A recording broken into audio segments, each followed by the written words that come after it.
तो क्वेश्चन दूसरा करने जा रहे हैं। क्वेश्चन दूसरा है, बताइए सत्य है या असत्य है। तो सत्य और असत्य आपको बताना है।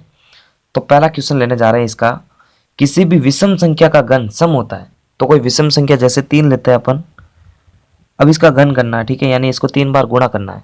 तो 3 इंटू 3 इंटू 3 कितना आएगा, 3 इंटू 3 इंटू कितना आएगा, 27 आ जाएगा। 3 नम 27, कैसे, 3 3 9 9 3 27। तो ये कह रहा है कि विषम संख्या का घन सम होता है क्या। तो 27 तो सम है नहीं, तो इसका मतलब ये असत्य है। तो पहला तो इसका असत्य हो गया। आगे बढ़ते हैं।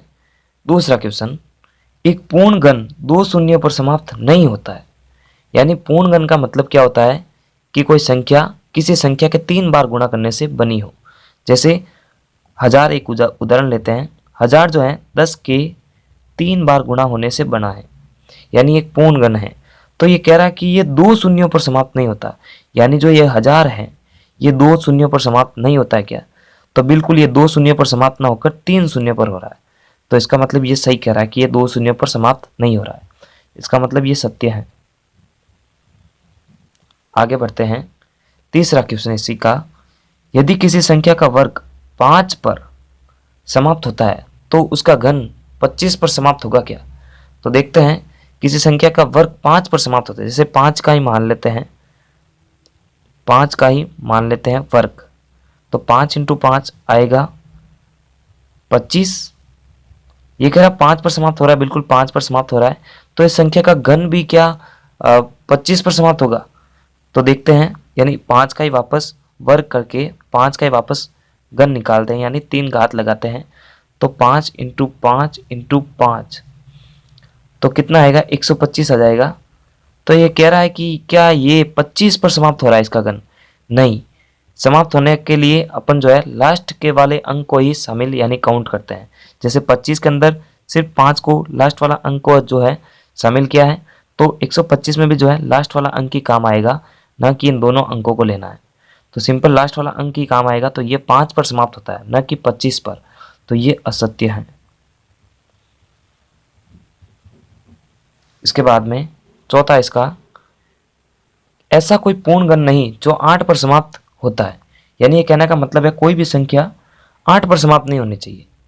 जैसे 1728 एक ऐसी संख्या है जो 8 पर समाप्त होती है। कैसे, देखो ये है ना, और ये जो 1728 है ये 12 को 3 बार इंटू करने से आता है। तो ये पूर्ण घन नहीं है क्या। यानी ये कहना चाह रहा है कि ऐसा कोई पूर्ण घन नहीं है जो 8 पर समाप्त हो रहा है। यानी पूर्ण घन का मतलब कोई संख्या किसी संख्या के 3 बार गुणा होने से बनी हो। तो 1728 जो है 12 के 3 बार इंटू होने से बन रही है। तो ये कह रहा 8 पर समाप्त होता है, ऐसा कोई है ही नहीं, जबकि ऐसा है। तो इसका मतलब ये कथन असत्य है।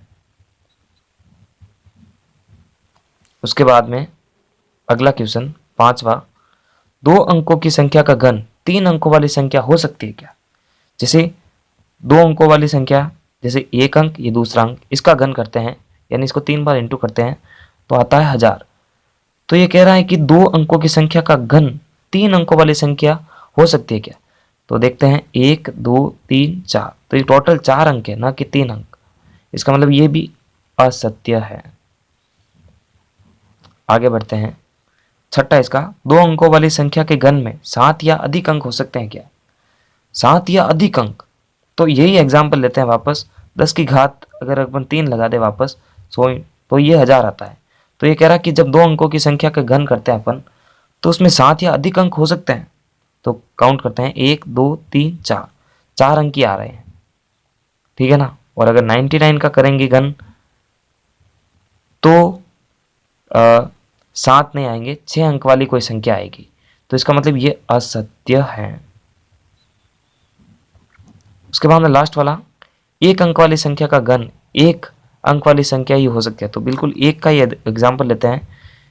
1 को 3 से इंटू कर देते हैं अपन, सॉरी 1 का घन निकालते हैं तो 1 ही आएगा।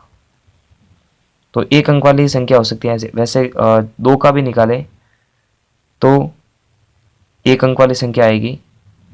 तो 1 अंक वाली संख्या का घन जो है 1 अंक वाली संख्या हो सकती है। फिर 3 को काउंट नहीं कर सकते, 3 में 27 आ जाता है। तो ऐसे दो एग्जाम्पल हमारे पास में हैं, तो इसका मतलब ये सत्य है। पूरे चैप्टर की लिंक डिस्क्रिप्शन में दे रखी है। आगे आने वाले वीडियो के लिए मैथ्स विद एमपी सर को सब्सक्राइब करें और बेल आइकन को प्रेस करें।